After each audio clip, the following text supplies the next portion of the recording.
All right, So many welcome back to the screens. Talking Average Fitness Podcast, ladies and gentlemen. My name is Sam Burns. I'm joined as always by my fellow partner, comrade, and Dad Bod Fitness, Mr. Kevin McCarthy. Kevin, how are you today, sir? Can we start a company called Dad Bod Fitness? I'm pretty sure Dad Bod Fitness or Dad Bod something is a Does it exist? The yeah, it Dad Bod does. Chronicles exists. Dad Bod Chronicles. It's Mickey. It's a guy from Yeah. New Hampshire. Also, Ben Smith has a programming track called Dad Bod.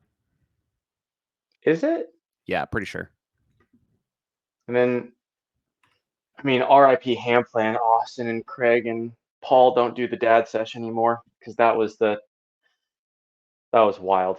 Did you ever look at any Yeah. of those sessions on Hamplan? Like you click over to the dad session and see what they were doing, and Yeah. what nonsense was going on. Yeah. It was wild. Great. They'd be like, all right, you're gonna warm up with like ski handstand walk, like 10-minute EMOM. There's like 10-minute EMOM, like on the first minute, 20 cows on the second minute, 50-foot handstand walk, do that for 10 minutes. All right, now we're warm. And then after you're warm, you're gonna do something like, I don't know, it's like handstand push up and dumbbell snatch and some fucking thing or another, GHD sit up. I'm making stuff up. And it was like a 15-minute AMRAP. And then once you're done that, because you dumbbell snatch, now you're just going to like snatch heavy. But for Austin, it was going to be a low hang snatch because you didn't want the barbell dropping to wake up your kid. Mm-hmm. So he's like low hang snatch triples or some shit. And it's like all done in a 35-minute window. And I'm like, Jesus. Yeah. I'll never forget Hobart being on a, like, he was away somewhere and he's documenting, like, hotel room workout. It's like warm up, 10-minute EMOM, 15 burpees. And I'm like, fuck you, dude. Yeah, that checks out. Like, we did one with James. This was it was like the summer of 21. So like training for like attempt at semifinals, and like Frank Minervini had come down to town. And we're just in the gym with James, and he was like, yeah, we're just going to warm up. We're like, all right, what are we going to do? He's like, all right, we're going to waterfall, us three idiots. It's like, we're going to waterfall. As soon as he says that, you're like, we're done. This isn't a warm up. This is the whole thing. He goes, yeah, let's just get warm. All right, James, what do you want to do? Well, it's waterfall, like 250 meters on a Concept 2 bike. And the bike is always going, just kind of like waterfall through it. And he's like, so 250 meters on a Concept 2 bike, 10 strict handstand push-ups. And I was like, for how many long? rounds you? Yeah, no. So that's the thing is, then you ask, well, how many rounds you want to do? And he just goes, I don't know, until we feel tired. Awesome. So you just go until James feels like being done. We did one at team training before you joined at One Nation, where like, I don't know, a bunch of idiots, but like 5-6 people. Yeah. And it was like, we're just going to waterfall in teams of 3. We're going to waterfall sets of 5 muscle ups until you can't do muscle ups anymore. And that was the team training workout, was you just do muscle ups until your arms fall off. The Hobart that special. Checks out. Yeah. That sounds like a One Nation team training thing. It was the muscle up piece, and then it was load up a barbell, and you did touch and go sets of 3 squat cleans at like 185 until you got tired. A Hobart special. Fucking hell. I can't remember who programmed it, but one of the times when I was an intern there years ago, I've never forgotten this workout. Partner number 1 runs 200 meters. Partner number 2 does double dumbbell ground to overhead, like 12-minute AMRAP. And so you just never stop. There's never a moment when you're not doing something. No, and you're just like, you're running, which is posterior chain, like hamstrings, glutes, the whole thing. And then like double dumbbell ground to overhead is just like back snap fold in half with a pair of dumbbells. And it's like, loaded back snap fold in half. Yeah, exactly. Because at no point during that are you like, let me just stay braced. You're like, let me just get the dumbbells to the floor as quickly as I can. No. Gosh. Gross. Fun stuff. Stupid fitness. We should do a podcast episode where we just go through like just dumb fitness shit that we've done, just like reminisce. I did something like that recently. We should do that. I did something like that recently. I was on a work trip, and my colleague is a CrossFit guy. We spent it was one of those gigs where like we shared the hotel room, and so we're like, we got to get up at some stupid hour to go set up for something or other, and he's like, what's your favorite hero workout? Because the next morning they were doing Chad, and And we spent the next hour scrolling, just being like, "Have you done this workout? What about this workout? Oh, I like this workout. Oh, this workout sucks." Just There's so many. yeah. There's so many. Chad was something this year. I did Chad. It was like probably I think my second or third time doing Chad, and we were doing just like open gym at Mhm. CrossFit Tilt, like just letting people come and do it because it Yep. takes 7 days. Yeah. And I just like had a gap where it was like I know a big chunk of people are working out here and a big chunk are working out here. Mhm. So I'm gonna try and like slot myself in the middle there, Mhm. where there's less people to try and keep track of. Yep. And so I like pull out a box and I mean, in theory, you would warm up to like actually get your tissues prepared for the volume. But Mhm. I was like, we're just gonna start stepping. I didn't put on a vest, which some people were just like, no vest, and I was like, no, I'm just gonna make it hurt. And they're like, well, what do you mean you're gonna make it hurt? I'm like, I'm just gonna go fast. Like I'm gonna As like fast as possible. literally step up 1,000 as fast as humanly possible. And I don't think people believed me until like I finished in like 35 minutes, Yeah. and like my legs were exploded. Yep. Um, and I was like laying on the floor, just cooked. Like, yep, nope, didn't need a vest. Imagine that same thing with Murph. You don't need a vest to get God, you really loose. don't need the vest. I love Murph without the vest. Like, I can't tell if I love it or hate it because it just means you can go faster if you don't Yeah. have the vest. You Right. know, that's where like a lot of people tend to hide behind load in workouts. They're like, oh, if I do the RX load, I can go slower because the barbell's heavy. Yep. Anyways, this isn't at all what we were going to talk about today. This is not at all. Kevin asked, so full disclosure, Kevin asked what we wanted to talk about, and I said we shouldn't do the open. Or not not Why shouldn't you do the open? right, yeah. So he's like, you mean me? I'm like, no, like, I was like, me specifically? Like, yeah, I shouldn't do the open? I'm gonna lay a very specific case for why you shouldn't give CrossFit $20 Okay. is really what it comes down to. Okay. I shall And give thoughts and feelings, and yeah, I don't know what my thoughts and feelings are, to be honest. I haven't like done CrossFit super consistently just as prepping for soccer season. I'm like working it back in regularly, doing CrossFit like 3 times per week, and yeah, I'll always do some form of CrossFit stuff because I enjoy it and believe in it and the whole thing. But there's like absolutely. part of me that's like, well, my big competition is soccer season. I'm in preseason. We have preseason, like we have a preseason match against a professional academy team, like in the second week of the Open. That's And I'm awesome. like, well, so, anyways, So continue. I'm going down the rabbit hole on this, and so like I registered. I registered for the. I've already paid my $20. Fucking spent. Can't get that back. Nope. Um, and so we're leading up it. They make the announcement next week. This week? hmm this week on Thursday. Nope. Sorry, this week's already happened on Thursday. Next week on Thursday. Yeah, this What coming day is week. it? It's It's Saturday. Saturday. So This next week coming on week. Thursday. Jesus. And um and so they do that. And they're gonna make the announcement. I'm gonna do the workout. I At my local affiliate, I got co-opted to join a team for an intramural open as well. So like I'm Boom. on it. Yeah, that's great. So fun. Love it. And I'm like, that's so much more fun. Like right away, so much more fun. And wouldn't have cost me $20. And like 2 years ago, I wouldn't have cared. 2 years Yes. ago, I would have laid out like a 15-point plan about how and why you should do the open. Like, and when I say that, I mean pay CrossFit to register and do the open. hmm I don't I can't say that I got that same drive inside of me anymore. And Mm. so I started doing some research, right? So I'm gonna share screens here. Like present, share screen. I'm gonna share a window. I'm gonna share the whole window.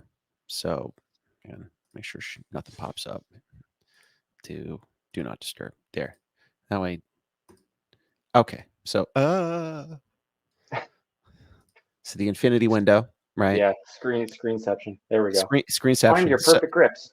right. Fucking A. Victory grips. Uh, I love those things, man. I do love victory grips. Fingerless, flop it over, no thumb. That's the way to So roll, baby. I hate you.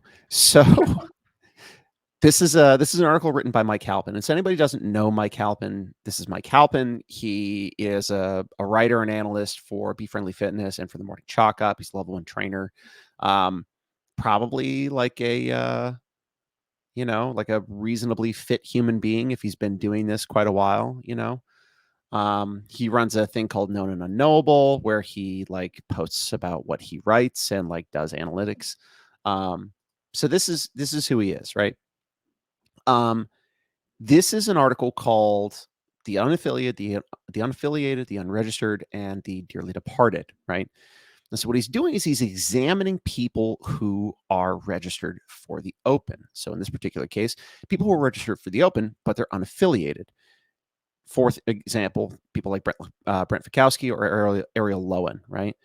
Yeah, the What we garage gymmers, exactly. So what we see is post 2021 and really the beginning of COVID, like COVID into like mid-COVID, post-COVID. Yeah. Unaffiliated registration. So percentage of people who are unaffiliated, who are unaffiliated and who are going into the CrossFit Open, massive jumps. Like 18 to 34, essentially the individual numbers, more than double. So many. Yes.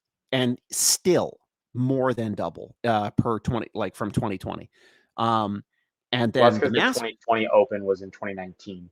Yes. Yeah, there is that too. So that was a smaller registration anyway. But even if you look at the 2019 Open, which is like 2018, 2019, those were our last sane years. 2023 is there are more people, more individuals who are unregistered. Than there were in 2018 or 2019. Now, I think a good chunk of that. Go ahead. I was going to say 2023 is starting to get back towards like 2018 numbers as far as like, I mean, you have more people in the older age groups that are, at least if I'm reading the colors right, in the older age groups that are like there's a larger chunk of those that are unaffiliated. But the like open division, like 18 to 34 numbers seem to be approaching back to 2018 numbers. In terms of, so that's interesting. I think a chunk of this is there were a bunch of affiliates that closed during COVID. And so all of those people went to other places, like what he says here, functional fitness gyms, or they might have decked out a garage gym, right? So all of that's a possibility. Great. And then he talks about Don Fall and 30 million CrossFitters, like what if it's the methodology without certified coaching and paid affiliation we're talking about? Fall gets these questions and more, blah, blah, blah, non-addressable audience of outside of affiliates.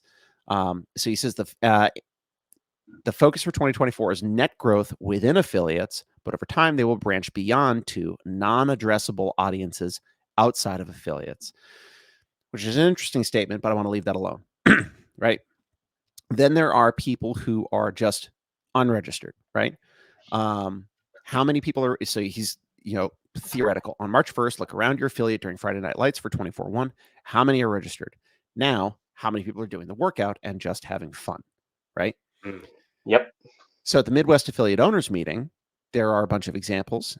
One affiliate owner shared that 160 athletes in their gym and only 20 registered through CrossFit to do the Open, right? Reasons behind participating or not registering are all the ones you may have heard before. I'm not going to the games. My $20 goes a lot further in my affiliate's pocket versus HQ's. Andrew Charlesworth, who works for CrossFit HQ, said, the focus isn't on registrations. It's on affiliate owners having an amazing community event, making it a party of it on Friday Night Lights, athletes participating and having fun pushing themselves, and all the owners praying for limited redos. Attempting the Open workout again and again before the deadline in the days that follow. The lack of insight into registrations versus participation can drastically skew data and leave a question mark. And then there are departed. So the departed are people who are registered through an affiliate, but that affiliate has chosen to de-affiliate, right? So they're kind of like in no man's land. What I think is interesting through all of this is they say, as an example, I'm not going to the games, or the money goes a lot further in my affiliates, but they don't give a reason why you shouldn't do that. Like, there's nothing here that makes the case for registering with CrossFit. Right. And then we get to this. So this is the week 5 qualifying for quarterfinals thing. And we've talked about this before, right? Mm-hmm. So blah, blah, blah. The open is the beginning, middle, and end of our CrossFit season. Outside of that, for the top 10%, the fun doesn't end there. You can go to quarterfinals. Oh, no, wait, it's 25%, right? Mm-hmm. So in basic terms, the season isn't much different from one system to the other if you leave out asterisk years. CrossFit took a 5-week open to a 3-week open. So, and this is what it looks like, right? In 2024, Games team is expanding quarterfinals to be a quarter of the field, Castro explained. And now this is what it's going to look like, right? Currently, in, let's say, North America East, there are 23,138 men registered.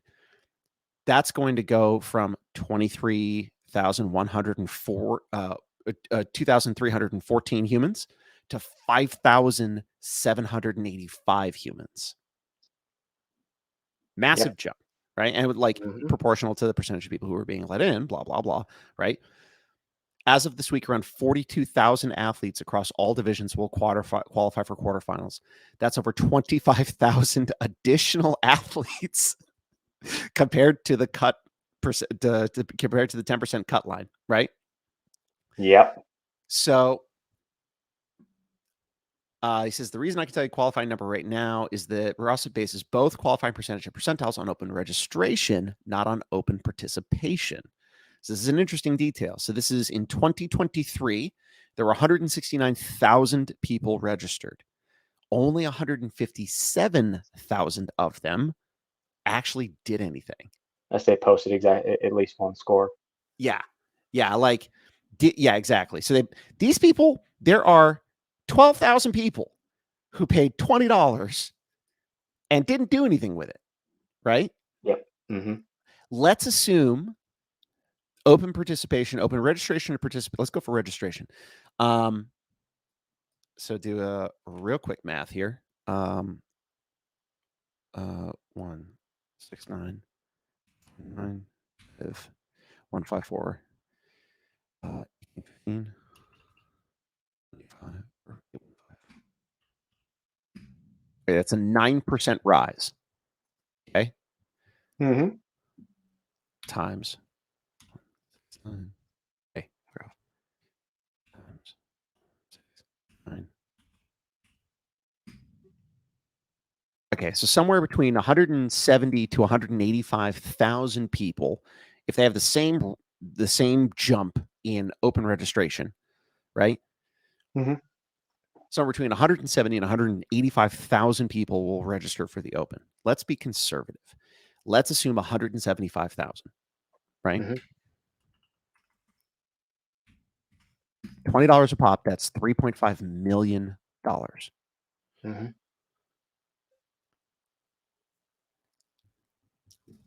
I cannot currently come up with a good reason why CrossFit should get $3.5 million for doing nothing.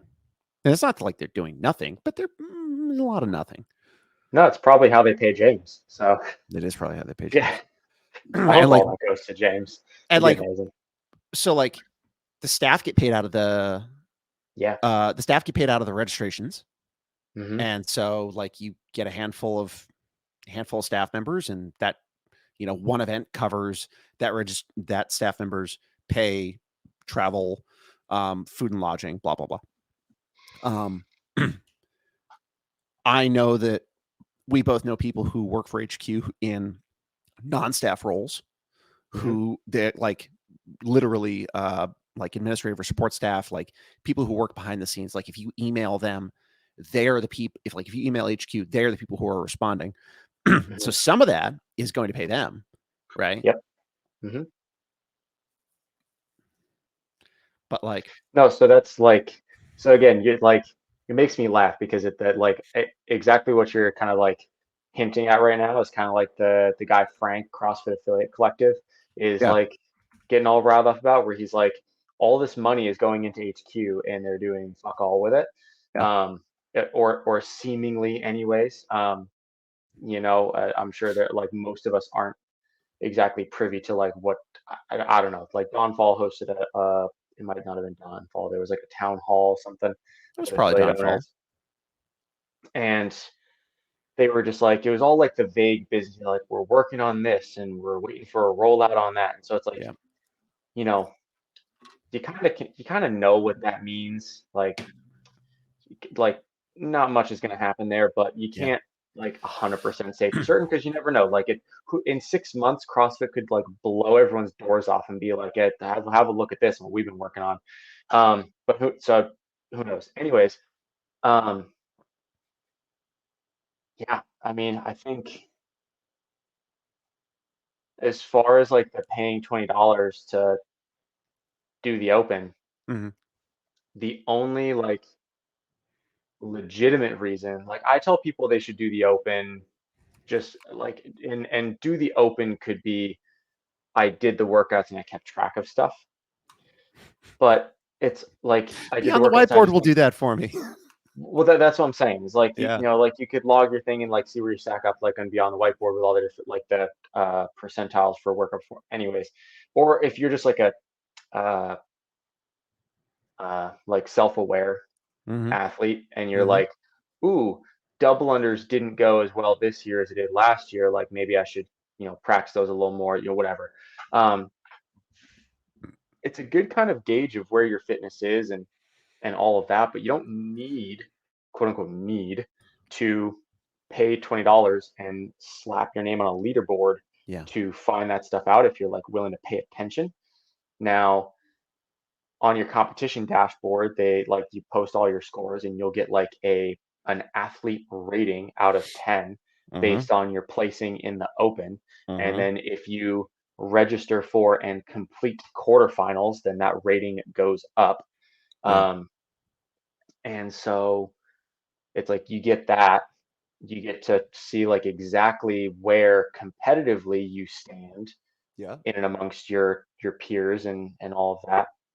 But it's like, unless you're so concerned with the competition aspect of it, and some Yeah. people do need like, hey, I paid $20, my name's on a leaderboard, so now I'm gonna give it a go.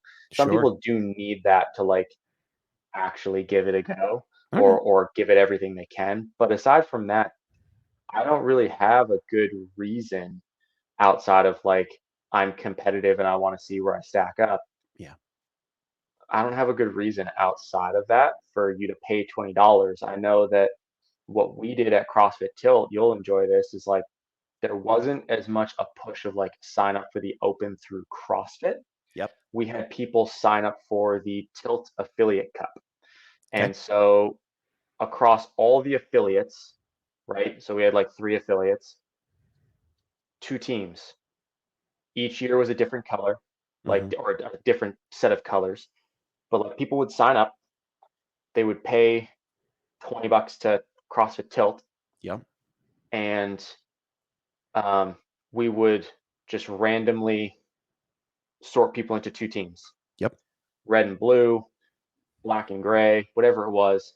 Um, Sort people into 2 teams, and they would get a shirt um, that was that color and CrossFit Tilt and like, red team and all that good stuff. And the way it worked was like you could gain points Mhm. each week. It was more of a, exactly what you're saying, like a participation thing. Not a part. That's not how I want to phrase it. Like a community. I don't know if bonding is the right word, but we're going to use it. Like event where it didn't matter. Like any modification options were on the like available. So we had like RX and scaled options like for the open on the Yep. whiteboard, like Yep. written up there for like those that were doing it. Yep. But then we were like, if you need to do a combination of these, or if there's like a third modification option for this movement that you normally use in class and you want to Mhm. jam with, then like sick. Um, you would get points by doing the workout, like Yep. doing the open workout. If you did it at Friday Night Lights, you Yep. got 2 points. So like point for the workout, point for the Friday Night Lights. There's 2 points if you did it then. Yep. You would get a point if you like helped judge an athlete, or like judge set up like whatever it is, like help someone. Yep. Um, you would get a point for wearing your team shirt, and then you would get a point for a social media post about the open workout. You know, could be with or without your team colored shirt, but like if you made a post like, just smashed 23.1 with Right. the 530 crew, like what a bunch of ballers. So you had so each week you could get 5 points was the most you could get. Yep. So over the course of 3 weeks, like one person could get 15 points. And so it's basically like looking for like just participation and engagement. Yep. Um, and so each team, you'd like tally up the points at the end, and the team that had the most points won the affiliate cup. So nothing to do with Okay. scores. I know there are affiliates that are like find a way to figure it. So like CrossFit Iron Spider, where I am now, is like same things. They have it split up into, I think it's 4 teams. They have split up for the open. I didn't join the affiliate in time to join one of the teams, so I'm Mhm. on the outside looking in. But they've got, I have to read the thing again, but there was a way that they were gonna like average the scores and like put it on a scale, like basically 1 through 5, like what your score was, kind of like got a numerical value Yep. 1 through 5, and then that all got added together to so it is a little bit based on like your workout performance, but it's Yep. exactly as you said, like the intramural teams, just having fun throwing down type deal. So Mhm. um, I think there are a lot of affiliates that do something like that. Mhm. Um, I don't see a reason you can't do both if people want to sign up for the open and give it a go. Like all it is just adding a piece of paper um, that you have to fill out for that person. But Yeah. yeah,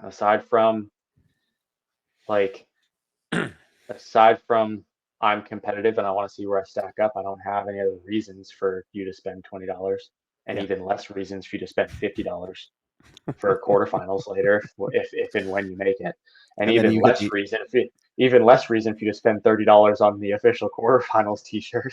yeah, you earn the right to buy your shirt. Fuck. Earn the right. I was fit enough for this shirt. Yeah. So was my credit. Anyway. Yeah, mine's So not. you just did a great job laying out one way of doing an intramural or affiliate open. And Mhm. I think that's a great idea, right? If Don Fall came out and said, "Hey, we're going to do a presentation. We're going to open the books. I'm going to show you where every dime goes." That would be a house of a different color, as they say up here in Maine. Mm. But Everyone would be looking at how much did you settle that NSCA lawsuit for? I'm sure there would be some things they're like, like in this is a combination, like they'd have like a black budget where Yeah, it's like, you yeah, know, undisclosed. And it yeah. would It would be, be like when you see proprietary blend on a supplement, and they're like, it's a yes, proprietary blend. You're like, yeah. ah, So it's them tainted supplements it would be the NSCA um lawsuit. settle. It would Yep. be, of course, that would be positive revenue, right? Because they, Yep. but still, it would be Yep. the hand plan buyout. It would Yeah. be what Negative else? revenue, What else? What else would or at they? least money out. What else would they like? Uh, Who? It would be golden parachutes for all the people who they hired and then fired in the last 3 years. Hired, fired, rehired. Hired, fired, rehired. Like all of Yeah, the all whole of the thing. payouts for all of Whatever. those staff. There's just a section that just stands by its own that just says Dave. That just Yeah. like whatever, like just whatever happened with Dave. Um, So, you'd so have but like any like stuff in out with Rogue. You'd have money in for when they signed the Monster sponsorship. yep. Negative balance with the Noble sponsorship. Yep. Um, um, I don't know, wild stuff. It'd be wild. It'd be batshit. And I think like I'm the kind of guy. This is just me. I'm the kind of guy who's like, there has not been enough that has happened in the last 3 years, let's say, um, to make CrossFit HQ matter to the regular CrossFitter. Yeah. And they've doubled down on affiliates because, like, per capita, like, the affiliates are their best access to their people. And so, like, if you can get a message down to an affiliate owner, you directly affect 50 to 300 people, right? Right. Um, and so it makes sense to talk to the affiliate owners like, well, now you got to be level ones and level twos. And, now you got to do this and now you blah, blah, blah. And they've been focusing a lot on that. But if you stand back, what you see is a lot of money going in.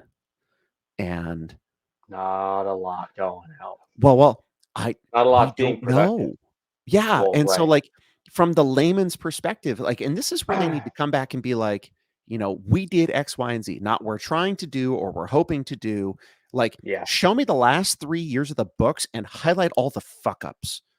You wanna earn my trust? Show me every Yeah. place you made a mistake and what it cost you, Yeah. you And know? what you did to fix it, if And what you anything. did to fix it. And so, like and, like Attempt. well, and, like, sometimes so, like, sunk cost fallacy, do you know that logical, fallacy? Yeah, they're all up there. I just get the names and whatever mixed up. So go over it. I do Okay, know it, that like it's up there somewhere so the in sunk my cost brain. fallacy, let's say, you hired a company to build you a website. Sure. You paid them $10,000, right? Yes. You're in the middle of the process of building the website, and you realize all of a sudden that, like, one of your engineers comes to you and you're like, "Dude, we gotta fix X, Y, and Z. It's gonna totally change um, how we do our business. It's gonna totally change, like, how we talk to people, how we market people. Whatever's going on the website no longer works." Hmm. Well, you're 7K deep in, The like, project. going through that project. The sunk cost Yeah. fallacy tells you that there is a temptation to say to yourself, yeah, let's finish this and then we'll address that other thing, right? Because I've Hmm. already sunk a cost of 7,000K of my 10K or 7K into my 10K. I've already sunk that into the project. It's a fallacy because you end up wasting more money almost every single time. And what you should do is be like, nope, this is a mistake. We're going to cut this project. We're going to exit. We're going to figure out what we got to do, and we're going to head in a new direction. Um, and so, if you succumb to a sunk cost fallacy, show me why. Or if you didn't, we tried to avoid succumbing to a sunk cost fallacy. If we didn't do this, and if this mistake cost us $50,000 or $150,000 or whatever it is, if we hadn't paid $150,000 to fix this, it would have cost us $350,000 to fix later. Right. Yeah. Show us like what you like Absolutely. What was your the, strategy? the the bullets you dodged. Yeah, and, like, also, we get it. You had fucking Greg, and then Dave, and then Rosa, and then nobody but kinda Dave, and then Don Fall, and, like, Mhm. in and around that is a whole bunch of other people like Gary Gaines, and now what's his fuck from Bar, um, Jada Coons. Jada Coons, Dick Keen, um, like, we don't care. We know. It's a giant Yeah. fucking bag of cats. Yeah. Cool. Put the bag of cats on an X-ray machine and show us how fucking crazy it is. Like Yeah. show us what you're living for the last 3 years. Because right Yeah. now, if you don't do that, it just looks like you're taking in a bunch of fucking money and having and just like having a party. I mean, maybe they are. I don't know. And and and here's another thing, like I I am a business owner. I understand that, like, generating profit for the betterment of the lives of the people who either started the business or are primary owners in the business, that's how business operates. Like, I'm okay with that. So show me the big fucking 25% of the pie that goes off to, you know, private equity. I don't care, man. I don't care. Yeah. No. It's yeah. I don't know.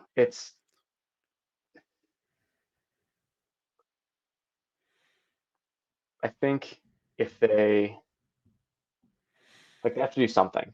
Like Yeah. HQ needs to do something real. Like the buzzwords of we're working on, we're looking into, we're looking on, working into, we're going to throw it at the wall, see what sticks. We're going to circle back to that. Like all the different business jargon that gets thrown out Mhm. there to just like say something, Mhm. but you're not actually saying anything.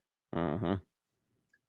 They need to, HQ needs to do something and not just like say something or do a town hall. They need to do something to win back the trust of most affiliate owners.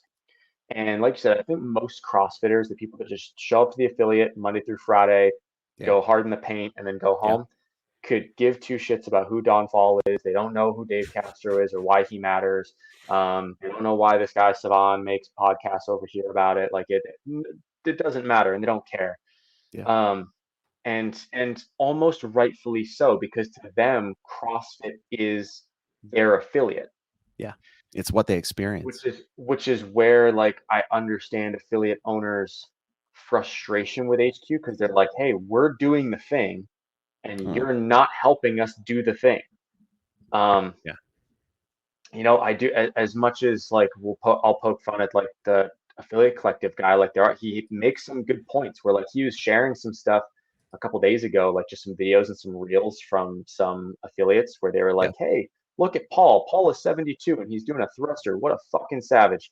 Yep. Which is accurate. He may not have been 72, but he was an older gentleman. Mhm. Um, and he was doing thrusters like with an empty bar to a box and just smashing it. And Mhm. he posted, and he was like, better content than HQ has. And then it was like a different gym that was like our 5:30 class, like doing something fun or another, and like just like having fun with it. Like in the bottom of the squat, doing like head, shoulders, knees and toes, grab the cone. Um, you know that drill? Like anyone listening to this, if you've probably taken a class that did something like that. Yeah. Um, and so they're doing that, and it's like them just like having fun, and he's like shared it and was like better content than HQ has put out in the past 3 years. And I'm like, you're not wrong. Yep. You're not wrong. And it's not that HQ hasn't put out content, Mhm. but it's it's not helping most people. A lot of the stuff that they've put out is how to fuck up scaling a pull-up, Yeah. um, uh, like level one seminar staff folk who, don't get me wrong, are phenomenal. Yeah. But the average CrossFitter or the average person who needs their life changed by an affiliate could, at that moment, could give two fucks about Chuck Carswell explaining the like power output in a workout from a Yeah. level one. Yep. But they'll post that and it's like that's that's cool. Yep. But that only affects a fraction of the people you're trying to reach, which is coaches. And of that fraction of people you're trying to reach, an even smaller fraction give enough of a shit to actually listen to it, and an even smaller fraction give enough of a shit to like listen to it, let it sink in, and then like either go and do something with it or research it further or go and get their level two or whatever. Yeah. Um, so it's like cool you put out that piece of content of Chuck, and Chuck is amazing, but it's not affecting the change that's going to make lives better for the affiliates, Yeah. which is like the affiliates are the whole thing. Without the affiliates, CrossFit doesn't really exist. Yep. Like the methodology's out there, but Yeah. CrossFit the company, CrossFit the sport doesn't exist without the affiliate. Um, so I understand their frustration. There's a little part of me that is like, some of the best advice I've ever gotten is help's not coming. Um, Yep. so if you are truly like hanging on HQ to save you, Mm. you're already done. You're already done, bro. Unfortunately. Yeah. And not that you don't deserve help, but if you want help, like you can go get help. It's just probably not going to be at HQ at least right now. Yeah. And which is sad, but it's like his name is Frank, the affiliate collective guy. I'm just gonna say Frank instead of saying the affiliate collective guy. Yeah. Like Frank makes some good points in that you know regard where he's like HQ's not doing enough for the affiliates, and it's like you know if you're going to say they're not doing enough, you then have to define what is enough. Yeah, Like, for sure. what's the other side of that coin? Yeah. Because if they're like they're not doing enough, but then you never set a definition of what enough is, then they're always going to not be doing enough, or you're always going to think they could be doing more. Yeah. Um, but until you know like how much money, like as Sam said, like you see the books, how much money's coming in, out, up, down, sideways, and then you put a definition on like what enough is, Yeah. and then you try and like marry those two. Okay, enough is this, but we only have money for this. Well, then cool. Like then that's got to be the thingy, Hmm. and nobody knows what that is. Yeah. So it's hard to like, I don't know, make that happen. But I get it. that was like a side tangent on like affiliate stuff. We were talking about the open, but Well, I want to. This is interesting. I want to hop back over here, right? So, yeah, yeah, um, so this is the data, right? And so thank God for data. You can see a lot in data, right? So, mm, uh, registration started January 9th. The open sure, workout 24/1 starts Feb 29, 24/3 ends March 18, right? 52 days for registration before the first workout plus 19 days between workouts, right? Here's where we are currently. So this is all historical, right?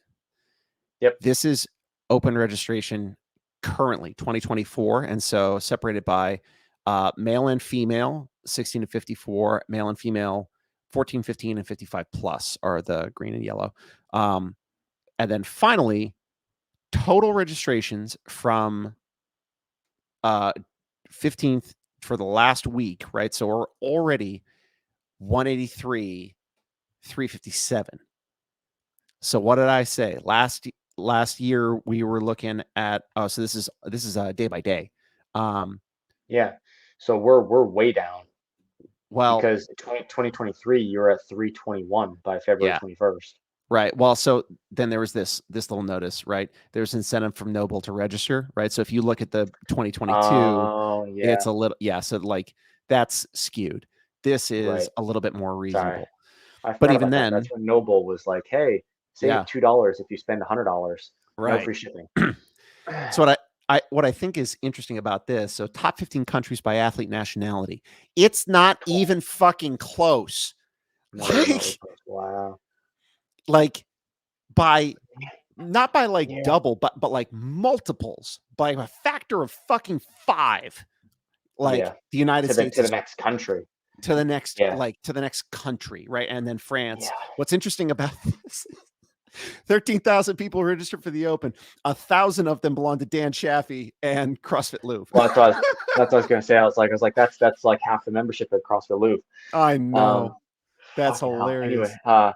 I want to know like for the because Greg in for the was it the 2019 games when he just let everyone in, and it was if you not everyone, but if you're the national champion for your Yep. country in the Yeah. Open, you get a bid to the games. Yep. Um, and that first event, it was an amazing workout, but you had like 160 people Yeah. doing that first event. Um, the logistics, I bet you like for those first like 2-3 events when they were like doing the cuts, like just Dave Mhm. and Boss just sweating, where they were like, God, this timeline's fucking tight. We got 72 guys in heat one. Like, Jesus. anyways, like that was Greg trying to like globalize the sport and trying to like incentivize people to go, because if it was like, hey, like you gotta make it to your regional and then qualify from regionals, and I understand people's gripe where they were like, hey, there are some people, and I thought this way as well, where it's like, hey, there are some people at the CrossFit Games that year that cannot do a legless rope climb. Yeah.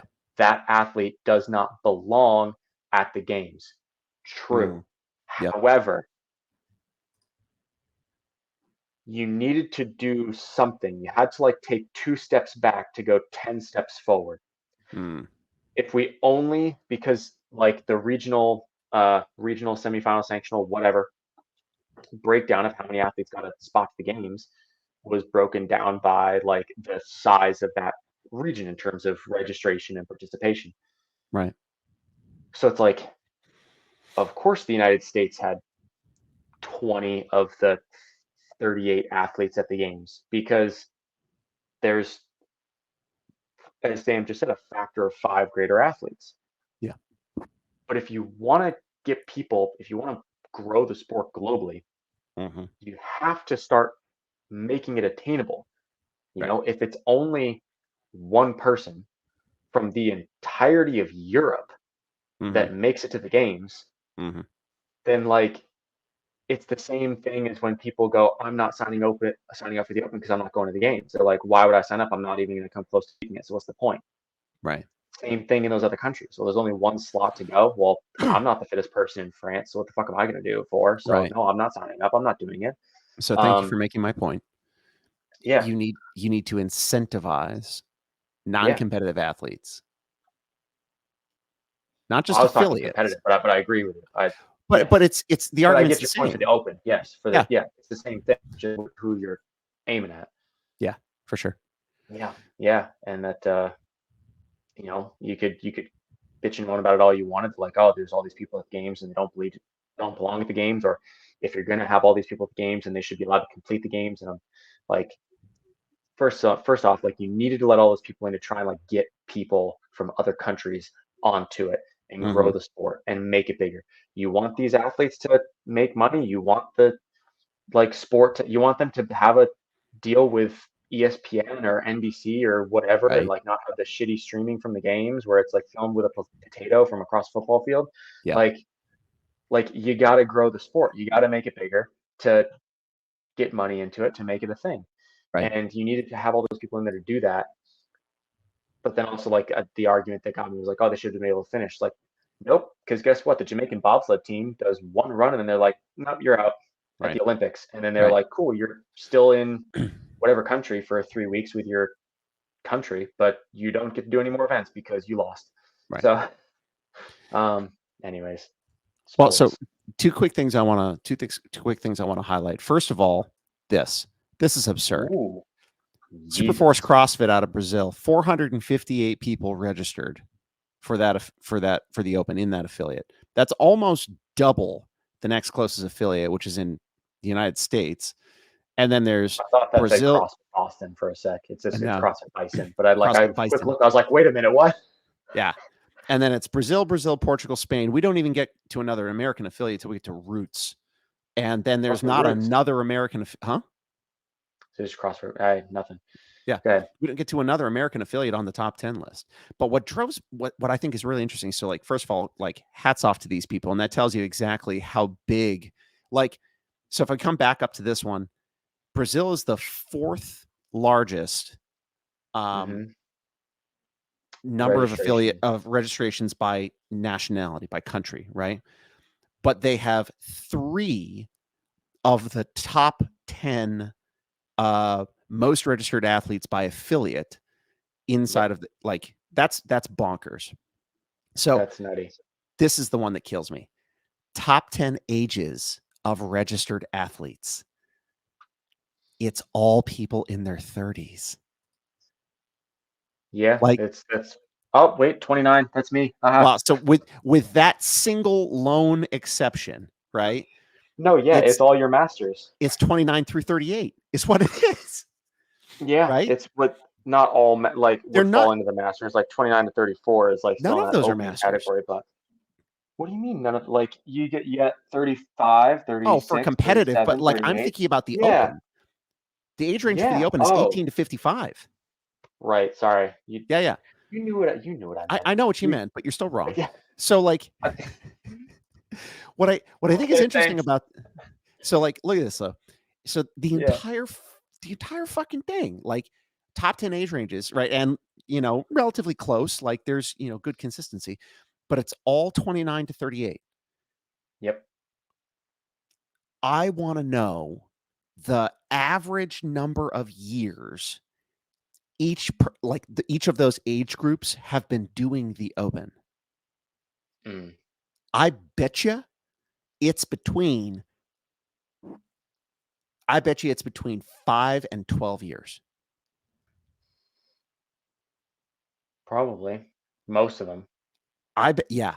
I would guess that these are people who they've been doing CrossFit since pre Greg Tweet, and like we didn't just like blow up with people in their 30s. It's all people who started in their 20s and have stuck around, right? Mm-hmm. That's I would love to see the data on that. I should send him a thing. I don't know if he can get access to that. And then registrations by age group division. You know, obviously 18 to 34 is a big chunk. And then about half that much is 35 to 39. Mm-hmm. Yeah. And then women, same thing. Well, I guess at the end of the day, I'd love to see more from HQ in terms of being transparent about what they're doing with their money. And not that they have any obligation to do so, but you know, also if you want to earn my trust, okay, you can earn it, or you know, not, and that's fine. If you're telling me that you're using $3.5 million to pay salaries, then I'll just go give my $20 to my friend, and like, Yeah. like I'll go to my affiliate and be like, hey, what never gets bought, I'll buy one of it, you know. Yeah. So that's Yeah. all I want. Just want a clear understanding of where my money goes. Yeah, I get you. Any other fun stuff about the Open? Let's wrap this one up with like an actual, because we did quote unquote predictions in the last episode, but it was mostly just us like just shouting out random movements like, ooh, wall ball, mid ball, clean. Like, so give me an actual prediction, and we know it's not going to be. I can't say we know, It's but not a like we repeat. know it's not going to be a repeat because he was like, it's the most unique thing we've ever done. Yeah. So give me your best guess for 24.1. See, we're going to record another episode before 24.1 happen. Well, or before like people do it. We'll probably know what it is. It'll I get don't know. announced. No, we won't know. Oh, we might, because it might get released at like noon or 3. So it's at 3 Eastern, so it's noon Pacific. So it'll be the middle of that episode. In theory. So it'll just be like recording an episode, be like, ooh, we should just it's put this time. whole fucking episode live to YouTube. And so it'll be All right. yeah. Real deal prediction. Mm.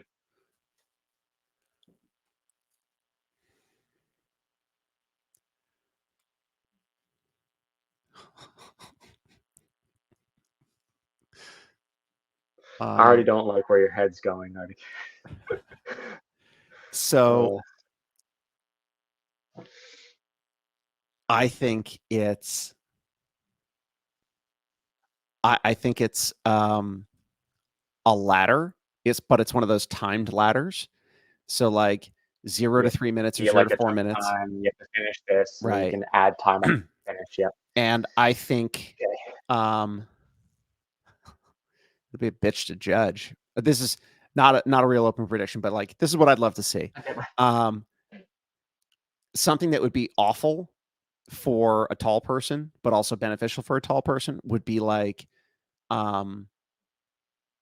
row cows or echo bike and like double dumbbell shoulder to overhead. And so like 0 to 3 minutes, 3 rounds of so bad. 3 rounds, 20 cal row, and like 20 dumbbell shoulder overhead. And then the next round is like 22 and 22, and then it's 24 and 24, something like that. I knew that's where your head was going to go as soon as you were like, everything. I was like, motherfucker. Yeah. Like I think that would be horrible. Just like be terrible. blow out your arms on your pole, blow out your legs, like jack your heart rate. Like, okay, cool. Now go move 2 independent unilateral objects. Like I could just see being like, oh yeah, everyone's shoulder mobility just gets exposed.